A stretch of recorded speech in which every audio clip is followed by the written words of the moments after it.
Hey there! So this is Pastor Tabitha Purple. We are doing our parenting tips. And so one that I want to talk about today is Mother's Day. We have Father's Day coming up. So this is post Mother's Day that I'm posting this, and Father's Day is coming. And I guess in some ways I want us to think intentionally before Father's Day gets here. I have to look at Mother's Day from two different perspectives. One as a parent, one and as a child of. So how do I interact with my mother on Mother's Day, and how do I interact with my children on Mother's Day?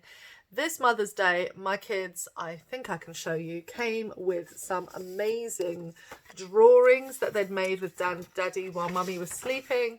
And so they had made these amazing pictures, which I absolutely love. They're going to go into my journal, and I get to keep them forever. Look at that. Isn't that brilliant? And then my littlest one here. So I'm just showing off because I'm that sort of mummy. You know, it has the date on, and look at that penmanship. Aren't you impressed? Good.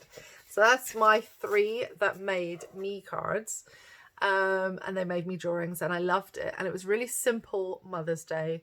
I got to sleep in a bit, then they woke me up to give me breakfast and my cards, which is quite ironic and funny, but it was lovely. And then my daughter sat down on the bed with me, and she ate my breakfast because, of course, it's breakfast in bed, and Mummy's breakfast was delicious. So every time Daddy tried to extricate her from the bed, she was like, "No, I'm eating Mummy's breakfast. It's nice. It's Mother's Day. I get to eat my Mummy's food on Mother's Day."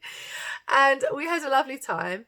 It's an unusual Mother's Day in that, of course, a lot of times we have experienced Mother's Day now from my second perspective, which is not as a daughter or as a mother, but as a pastor. And as a pastor, I experience it in a slightly different way.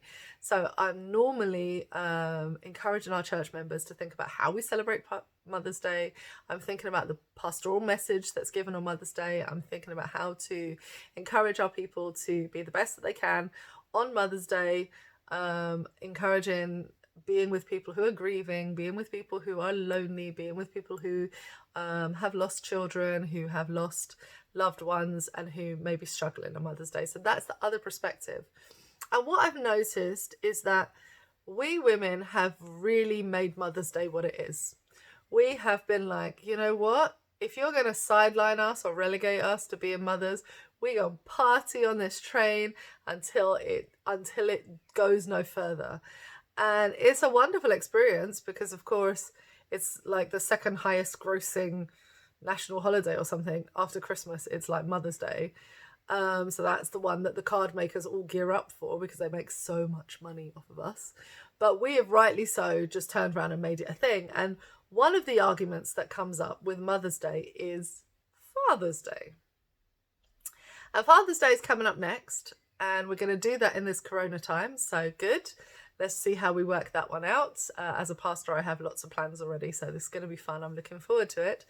But what I really wanted to recognize right now is the kind of difference in how men and women have treated these days.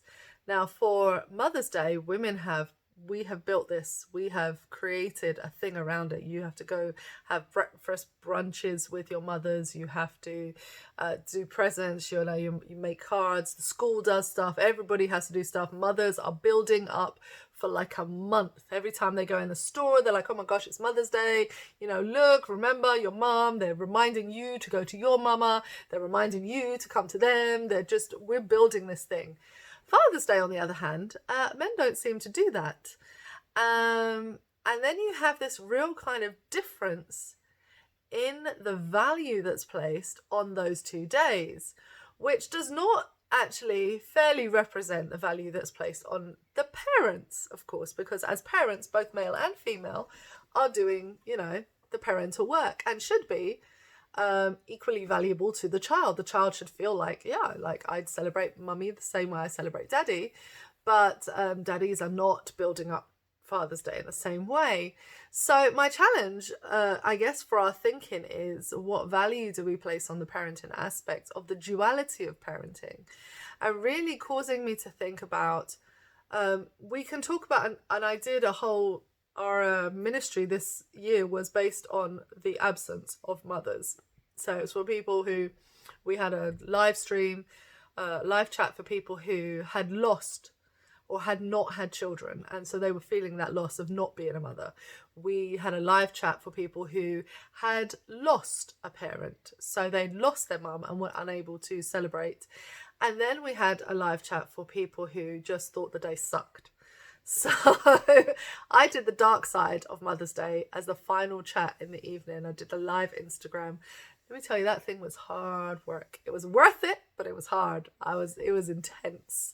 I thought it was going to be light and funny, and it turned out to be intense and dark.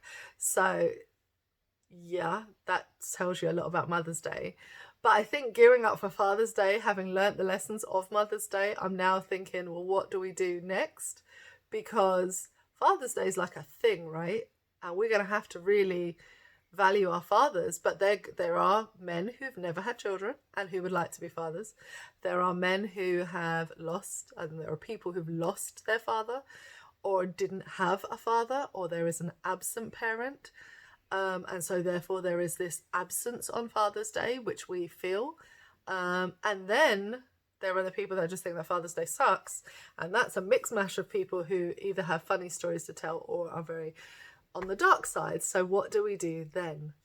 This could be interesting going into Father's Day, having had the Mother's Day experience. But I guess I wanted to say appreciate the little things. Really appreciate the little things. It's difficult, I know.